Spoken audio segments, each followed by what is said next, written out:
Bon, ça va? Ça va, tranquille. On est bien là? Carrément, ça fait plaisir d'être un peu au calme après cette période un peu compliquée. Ouais, c'est ça. Un peu à la nature. Ça fait un peu... Ça fait longtemps qu'on n'est pas sorti. Donc on s'est pas vu. Mm. T'en as pensé quoi toi? Bah, je pense qu'on vient de vivre une période qui est quand même vraiment particulière.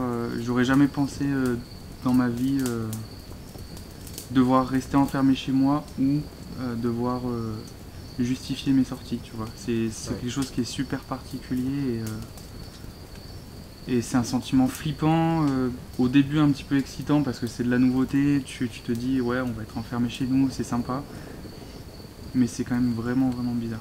Ouais, c'est vrai. Toi t'en as pensé Moi quoi? perso, je me suis dit que ça commençait à... Enfin, il y a des choses qui commençaient à craindre un peu. Ouais. Dans le sens où si on en vient si on en est venu à ce niveau-là pour quelque chose de biologique qui en lien avec la nature en soi, on en reparlera un peu plus tard, mais je pense que du coup ça m'a alerté, moi clairement ça m'a alerté sur le climat, tout ce qui pouvait y avoir par la suite, parce que des épidémies en soi il y en a déjà eu. Je sais pas si on en a peut-être un peu discuté, tu sais, je t'avais dit qu'il y avait certaines épidémies qui avaient eu lieu, que fallait pas relativiser celle-là, mais que ça restait une étape comme une autre, comme il y en a déjà eu. Et ouais, ça fait réfléchir, je pense, pour la suite des événements. Moi je pense que ce qui est hyper inquiétant, c'est le fait de se dire que on a dû attendre que ça nous touche, nous, dans nos pays, en France, en Allemagne, etc., pour qu'on se rende vraiment compte qu'on a des problèmes, qu'il faut trouver des solutions, essayer de faire au mieux. Et ça prouve quand même, je pense, hein, ça n'engage que moi, qu'on est quand même tous assez égoïstes et qu'on doit attendre que les choses arrivent sur nous, qu'on se les prenne de plein fouet, pour réagir et pour commencer à avoir peur un minimum, alors que la situation se dégrade depuis quand même longtemps. Et du coup, moi ça m'a plus inquiété que autre chose. Je sais pas ce que t'en penses, mais... Ouais, c'est vrai qu'on est un peu enfermé dans notre bulle du quotidien, du fait que tout va plutôt bien ici, on va dire en Europe ou ailleurs. Et on se rend pas compte de ce qui peut arriver, de ce qui est en train d'arriver. Et c'est peut-être grave. Je pense que c'est grave, surtout que le feu est en train d'un peu s'éteindre. Alors qu'on le réalimente un petit peu. Mais de toute façon, bah attends, tu sais quoi, ce qui est important, c'est de... En tout cas, je pense, c'est que ça reste pas quelque chose de vain et qu'on n'oublie pas tout ce qui s'est passé. Et que d'ici quelques mois, même peut-être d'ici un mois, on réalise encore ce qui s'est passé et que ça nous serve de leçon, que ce soit à nous ou même à tout le monde, que ça nous montre vraiment que ce qu'on fait, notre manière de vivre, avec tout le confort qu'on a, aussi agréable soit-il, que ça peut pas tenir en fait. Faut essayer peut-être de revenir à des choses plus simples et parce qu'en soi, si tu réfléchis, on n'a pas besoin de tout ce qu'on a pour être heureux. Et le problème, c'est qu'en continuant comme on le fait maintenant, ça risque d'être compliqué. Je suis sûr qu'il y a des choses que nous on voit aujourd'hui. Je sais qu'on en parlait plus tôt. Il y a des choses qu'on voit aujourd'hui que peut-être nos enfants ne verront jamais. Que ce soit certains animaux, certains insectes ou autres. Nous, on a eu cette chance, entre guillemets, de les voir, mais... peut-être la neige aussi. La neige aussi. Je sais pas comment ça va évoluer, mais c'est possible qu'on en ait plus d'ici quelques années. Pas 10, 20 ans, je sais pas. C'est vrai qu'il y a certaines études qui disent que d'ici 2050, on pourra plus skier. En tout cas, dans beaucoup de stations, à part à très haute altitude, on pourra plus skier. Ouais. Et ça amène, je pense, aussi un autre débat, c'est que tout ce qui a été installé justement pour les stations de ski, les pylônes, les télésièges, toutes les installations qui ont un peu envahi le paysage, ça va devenir quoi si c'est pas enlevé, si c'est pas démonté, si c'est pas ça veut dire qu'en fait, il y aura toujours une trace de ce qu'on a fait, des choses mauvaises qu'on a fait, qui seront là en fait. Et j'espère que si ça arrive un jour, qu'on essaiera quand même de faire au mieux malgré la catastrophe que ce sera, d'essayer de ne pas laisser trop d'impact sur les paysages. Et je sais pas toi, mais quand je vais en station, ça fait toujours assez bizarre de voir toutes ces grosses installations au milieu de paysages qui sont immenses, qui sont magnifiques. Excuse-moi. Je pense que ça montre un petit peu ce qu'on fait globalement à la planète. On en parlait aussi, je sais pas ce que t'en penses, mais l'humain a complètement envahi tout le paysage, quoi. Bon, on revient après cette mésaventure. Un court instant. On revient après cette courte page de pub. Ouais, on pourra mettre autre chose, genre ce qui s'est vraiment passé en fait. Ouais, je pense qu'on va pas cacher ce qui s'est passé. La situation était assez drôle quand même. J'ai essayé de lui parler, mais en pleurant, et du coup c'était un peu compliqué. Du coup, moi je te disais, j'ai travaillé un peu en station. Ouais. 2 mois cet hiver, en tant que photographe. J'ai essayé, tant bien que mal, de me déplacer en vélo. Ouais. T'as entendu ça fait un bruit. Oh putain, on va pas y Mais arriver. c'est pas grave. Vas-y. J'ai essayé de faire au mieux pour me déplacer de façon responsable. Une station de ski c'est petit pour la majorité.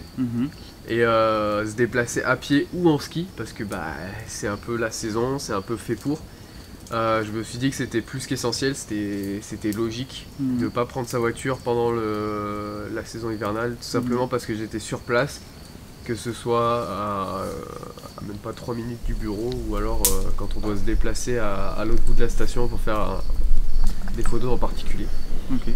Donc ça a été super important pour moi. Il y a certaines personnes qui continuent de prendre leur voiture et pour eux c'est normal de se déplacer en voiture, même quand on n'a pas forcément de matériel à déplacer, hein, juste se déplacer soi-même. J'ai trouvé ça un petit peu déplacé. On est de plus en plus dans un modèle écologique qui est obligatoire.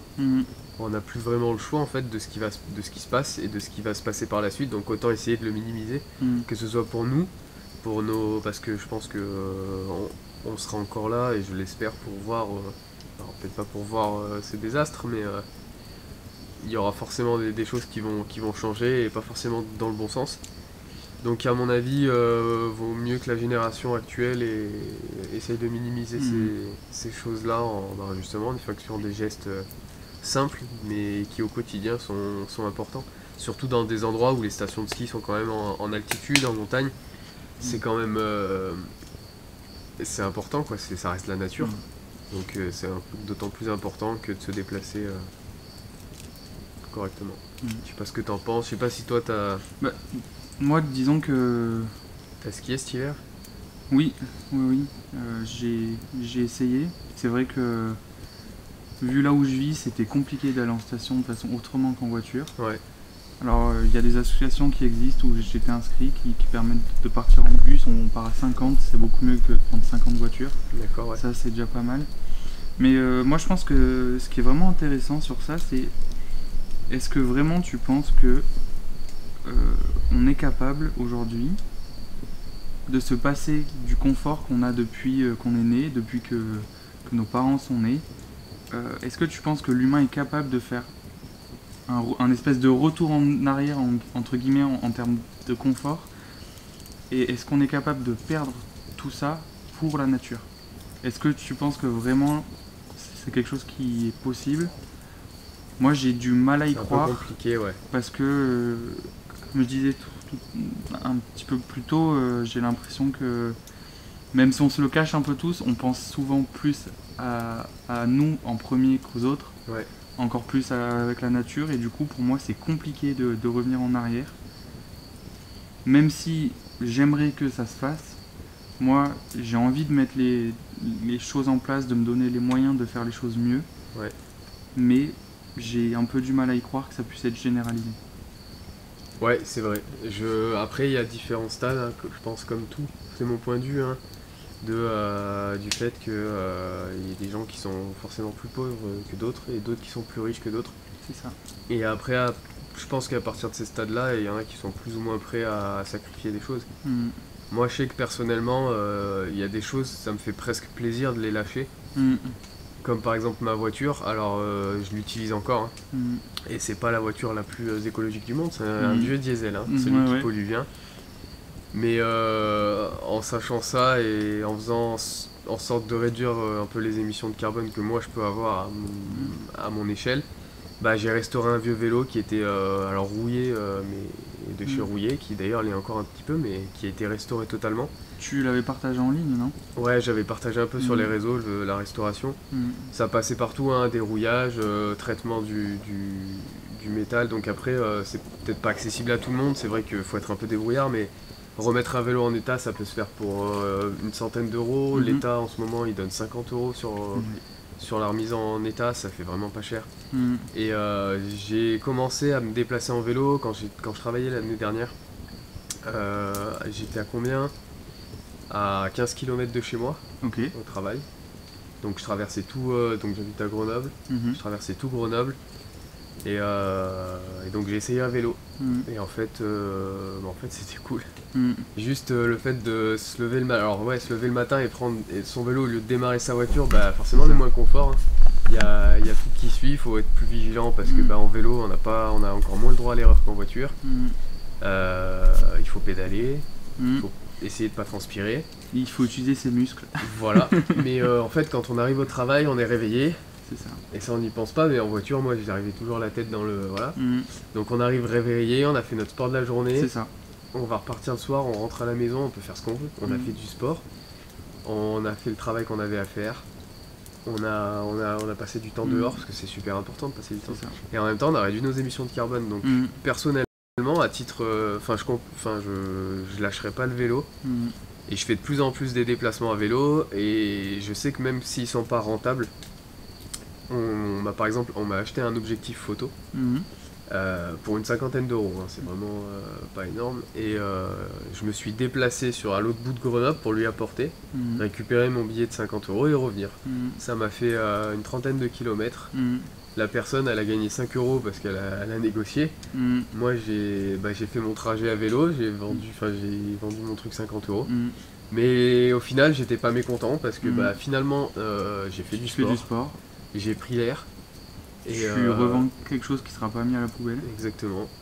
Et puis finalement, en fait, dans ce genre d'action, c'est exactement si j'avais pris ma voiture, mais je serais juste rentré plus tôt en voiture. Et ça aurait été bénéfique en quoi? Pas grand chose en fait. Enfin, ça laisse du temps, mais après, est-ce que tout le monde a son emploi du temps qui est... Puis je pense que c'est assez révélateur de tout ce qui se passe. On vit quand même de plus en plus vite.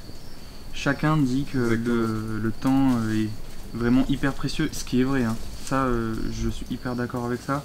Mais d'un autre côté, je pense qu'à vouloir vivre trop vite, on se ment un peu à soi-même et parfois on se dit qu'on n'a pas le temps, donc il vaut mieux qu'on prenne la voiture ou qu'on fasse autrement que y aller à pied.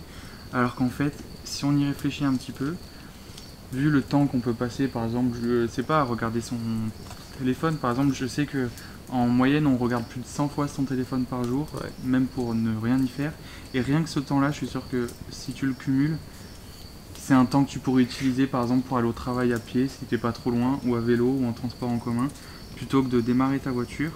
Et puis tout ça, ça rentre dans un cercle vertueux, parce que, comme tu disais, tu fais du sport, donc tu pollues pas. Toi, tu améliores ta santé. Exact. Du coup, tu te sens mieux dans ta tête. Voilà. Et du coup, tu as envie de continuer. Si les gens autour de toi, s'ils voient que tu es bien, eux, ça va peut-être leur donner envie de faire ça aussi. Et en fait, faut arrêter de dire que ça sert à rien de faire des petits gestes parce que si personne d'autre le fait, ça sert à rien. Sauf que c'est en mettant des petites pierres les unes après les autres que en voyant les autres faire, les gens qui aiment le faire, qui peut-être parfois même le montrent. Je sais qu'il y a des gens qui ont une grosse influence sur internet, sur les réseaux, qui montrent qu'ils font des choses bien pour la planète. Et ça inspire beaucoup de gens qui vont se mettre à le faire à leur tour, qui vont se sentir de mieux en mieux dans leur tête, qui vont faire des économies en n'utilisant pas la voiture. Et du coup, ça rend service à tout le monde en fait. Et je sais pas toi, mais par exemple, pendant le confinement, en 2 mois et demi, j'ai pas fait le plein, Ouais. alors que d'habitude, j'en faisais peut-être 3 par mois. Ouais. Et même si, en ne parlant pas que du côté économique, qui est super cool, parce que du coup, on dépense pas d'argent et on peut faire autre chose avec, Il y a ce côté-là aussi. il y a quand même ce côté où c'est hyper agréable de se dire, en fait, on est capable de vivre pendant plus de 2 mois sans la voiture, et on arrive à se débrouiller toujours pour, au lieu de prendre la voiture pour aller au supermarché qui est à 10 minutes, on marche peut-être 5-10 minutes et on se retrouve dans un autre petit magasin, chez un producteur. Après, j'ai pas envie de rentrer dans ce côté-là où on fait la grosse morale aux gens, où on leur dit qu'il faut absolument acheter local, autrement, voilà. Parce que forcément, il y a des gens qui n'ont pas les moyens. Ouais. Mais si chacun fait au moins ce qu'il peut faire, je pense que ça sera un gros plus. Parce qu'on est tous capables de faire énormément de choses, qu'on soit très riche, qu'on soit très pauvre. La question n'est pas là, on est tous capables de faire des tout petits gestes qui ne nous feront pas perdre beaucoup de temps et qui auront un impact, je pense, qui sera vraiment énorme. Exact. Et tous à notre échelle aussi, parce que moi, quand je parlais du vélo, c'est un exemple à titre personnel, mais il y a beaucoup de gens, moi, qui m'ont dit ouais, mais moi, je peux pas me déplacer, j'ai un handicap, ou alors moi, je fais jamais de sport, c'est pas possible. Et ça, à ton avis, c'est quoi? Chien de traîneau, loup? Les chiens de traîneau Ouais, du coin qui hurlent tous les soirs, je sais pas si on les entend. Si, je pense. Ouais. Ça fait presque flipper, tu vois, dans l'ambiance. C'est presque flippant. Là, on y est, hein. Franchement. Là, on y est parce que pour tout vous dire, on a voulu se mettre en plein milieu de la forêt pour montrer à quel point vraiment. Le but, c'est de se remettre un peu à la nature, de faire une sorte d'interview, débat sur ce qu'on pense. C'est ça. Sur notre travail, sur l'impact de tout ce de remettre la nature au centre. Voilà. Et d'essayer d'avoir une discussion plutôt classique, hein, finalement. Ouais, donc je te disais par rapport au vélo, ces personnes-là qui m'ont dit qui étaient soit handicapées, soit qui ne faisaient pas du tout de sport, qui se bloquaient carrément à cette idée. Et où en fait finalement il y a plein d'alternatives. Le vélo électrique se développe ultra rapidement. Alors oui, forcément c'est un peu moins écologique qu'un vélo qui est retapé, forcément. C'est toujours plus écologique qu'une voiture. Toujours plus écologique qu'une voiture. Les déplacements sont très aisés en vélo électrique, si ce n'est pas même simple. Enfin, le vélo électrique fait énormément de travail et a fait énormément de progrès là-dessus. Certes, ça reste cher, mais il existe énormément d'alternatives aux kits tout préparés. Donc il faut se renseigner là-dessus, il faut réussir à trouver quelqu'un qui s'y connaît un minimum pour nous aiguiller. Puis depuis quelques semaines, je sais qu'il y a beaucoup de magasins qui mettent en place des primes de quelques centaines d'euros qui sont cumulables avec des aides que l'État met en place. Ce qui permet souvent de réduire la facture de au moins 6, 7, 800 euros, voire parfois. Et sur des vélos qui sont à partir, je sais pas, à peu près 1000 euros, et ça peut aller bien plus, hein, mais on peut se permettre d'avoir ce genre d'équipement sans trop dépenser d'argent et sans se ruiner, quoi. Exact. Et puis pour les personnes qui ont peur un peu du froid ou de la chaleur, mettre un pull. Voilà, pour l'hiver. Alors moi pour l'hiver, j'ai pas encore fait de déplacement en vélo l'hiver, en tout cas pas en ville. C'est vrai que c'est un peu contraignant parce qu'il fait froid. Donc il faut mettre des gants, donc il faut mettre un pull. Mais je pense que ça va se faire, donc petit à petit, il faut pas non plus se presser à passer du tout au tout, du tout au rien, faire ces machines avec des lessives trop bio, des machins. Non, il faut faire des alternatives petit à petit et surtout dans l'ordre dans lesquels on a envie de les faire. Moi le vélo c'est quelque chose que j'ai fait parce que j'avais envie je me suis dit moi ma voiture elle me coûte cher. Un plein d'essence par mois, c'est devenu, pour moi ça me fait à peu près 60-70 euros, c'est énorme. Pour moi je trouve ça énorme. L'assurance coûte très cher, les réparations on n'en parle même pas, surtout sur des vieilles voitures. Donc changer de voiture, on en parle, tu peux pas en parler non plus. Quand on en est à regarder ce genre de prix, on regarde pas une nouvelle voiture, c'est beaucoup trop cher. Donc à mon sens, restaurer un vélo et l'utiliser, en plus c'est de la mécanique simple, et globalement c'est pas ce qui coûte cher à la réparation. Puis je pense que, comme tu disais, il y en a qui pensent ne pas être capables parce qu'ils font pas beaucoup de sport ou que ça fait longtemps qu'ils en ont pas pratiqué, mais je Je pense qu'on est capable d'énormément de choses dont on ne se doute même pas. Et c'est peut-être quelque chose que je retiendrai de cette période d'épidémie, c'est que on a quand même vu des choses se faire, des communautés se créer, des communautés d'entraide. Je sais que par exemple, dans mon cas par exemple, ma voisine du dessous, dès le début j'ai été présent pour elle, je lui ai montré que si elle avait besoin, elle pouvait compter sur moi, si elle avait besoin d'aller faire des courses, moi je peux y aller à sa place. Ouais. Et c'est un réseau qui s'est développé à peu près dans toute la petite ville où je vis, et ça redonne un petit peu d'espoir dans cette période qui était quand même compliquée. Et je pense que c'est aussi important de voir le positif, et comme tu disais, changer c'est bien, c'est important, mais il ne faut pas y aller trop vite, parce qu'en allant trop vite, on risque de se dégoûter, parce qu'on passe de tout à rien, ou de tout à beaucoup moins. Voilà. Et on n'est pas habitué à ça, nous on est toujours habitué à aller à plus. Donc retourner à quelque chose de moins pratique, moins facile, c'est compliqué. Donc il faut y aller tranquille.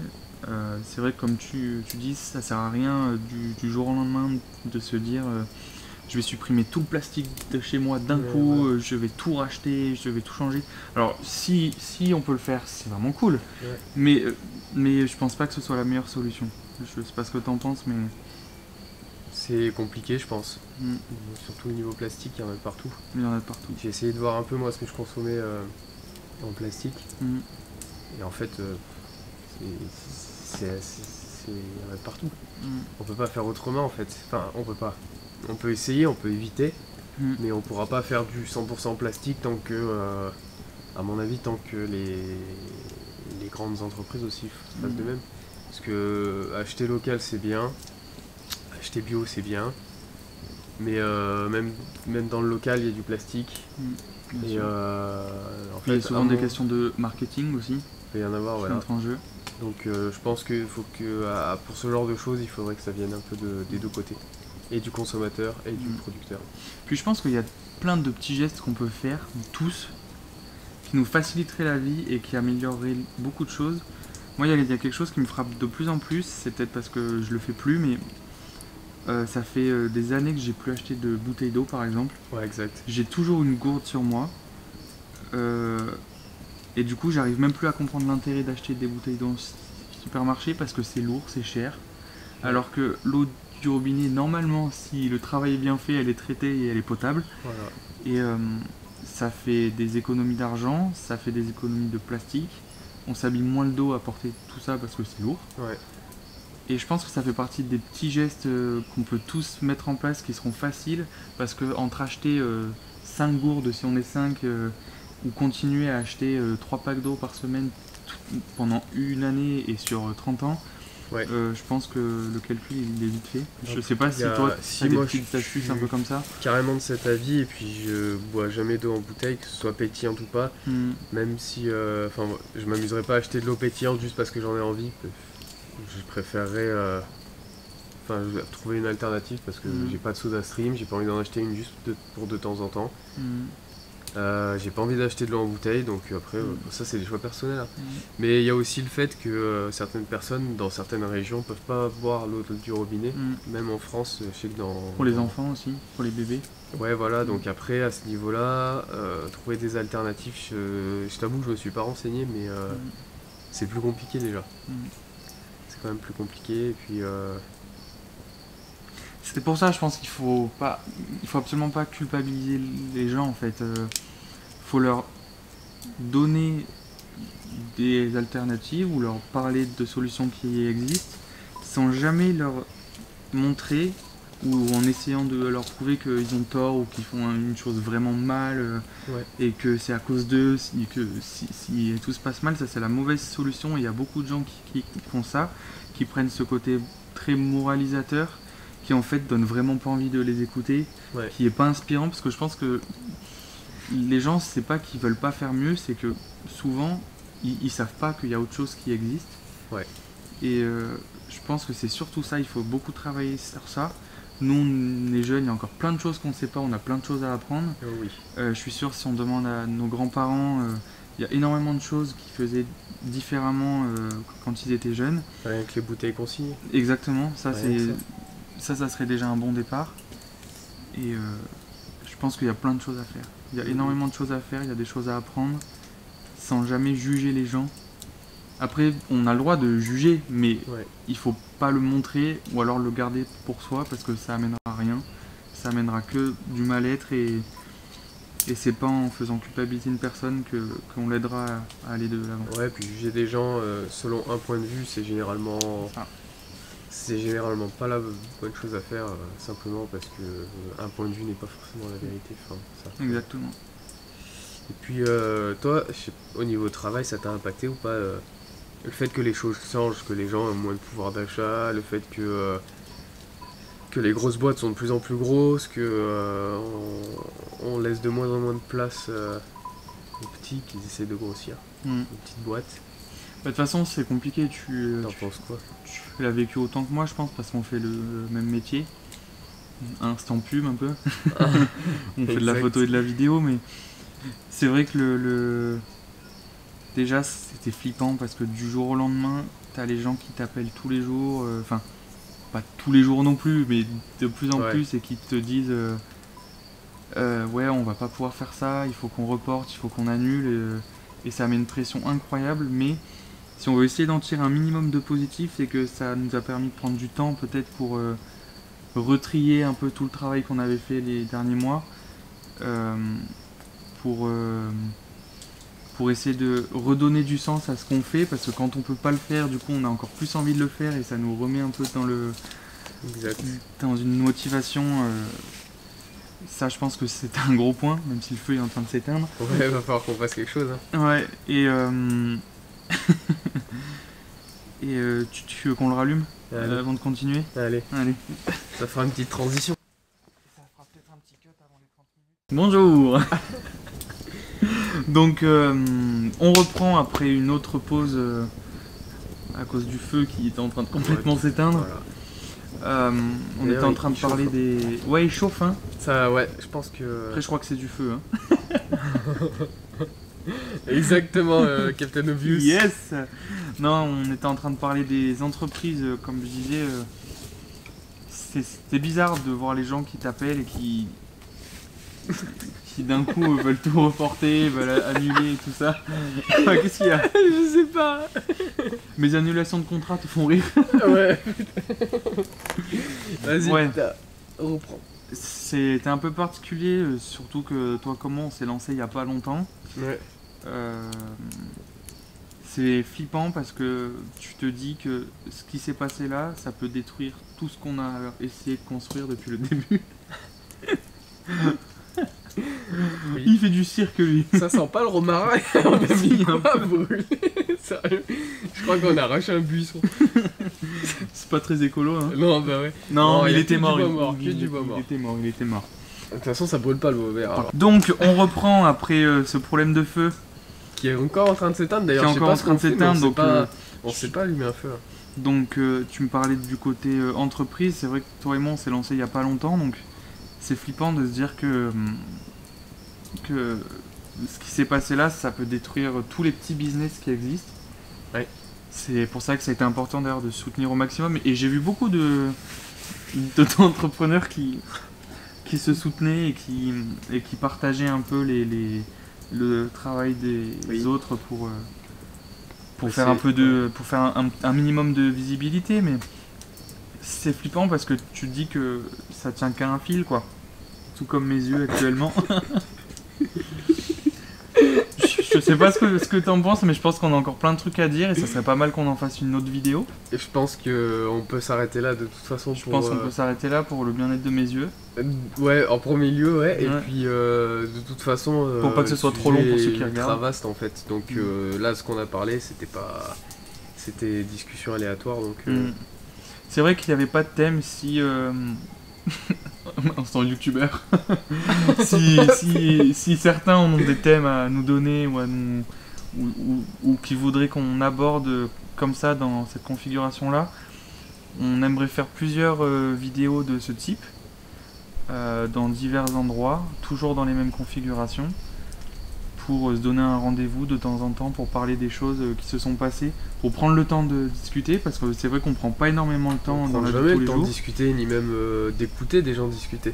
C'est On ça. pense toujours avoir... et puis c'est humain en fait, c'est comme ça pour tout le monde, mais on pense toujours... Enfin, on discute avec des gens et moi j'ai trouvé intéressant aussi d'écouter des gens discuter, tout simplement pour voir des points de vue différents. Soit avoir des points de vue qui collaient avec le mien, soit pour avoir deux points de vue totalement différents, voir comment les gens discutaient entre eux. C'est ça. Ça peut être intéressant, on sait jamais, c'est Je bon pense que- apprendre, et puis là, ça plaît, ça plaît pas, ça plaît pas.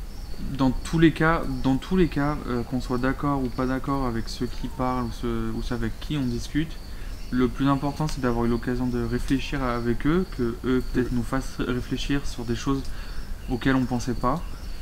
Et comme ça, on grandit tous intellectuellement. Et il y a peut-être des choses qui vont se développer au fur et à mesure après cette discussion auxquelles on n'aurait pas pensé avant. Et je pense que c'est ça qu'il faut retenir et qu'il faut peut-être prendre plus le temps de discuter et de se voir plus souvent aussi. Toi et moi, on s'était pas vu depuis plus de 6 mois, voire presque 1 an en fait. Hein. Ouais, c'est ça. C'est pas impossible. Donc voilà. Bah écoute, on verra C'est pas bien. mon rôle. Oh, putain. C'est vrai que c'est horrible, comment t'as fait tout à l'heure? Ça déconcentre. Ouais, bah. Le en fait, talent. on espère que ça a plu, que le concept est sympa. Ah ouais. Et puis que ça peut peut-être apporter réflexion à certaines personnes sur les idées parce qu'on a apporté peut-être des idées pour certains, en espérant que ce soit utile en fait. Donc voilà, on va peut-être, il y aura d'autres vidéos qui vont sortir. Il y en aura, c'est sûr. Voilà. Des vidéos de toute façon qui sont tournées, j'en peux plus. De manière très aléatoire, avec un feu très aléatoire. Donc on va vous laisser maintenant. Et puis merci beaucoup. Hein. Allez, salut.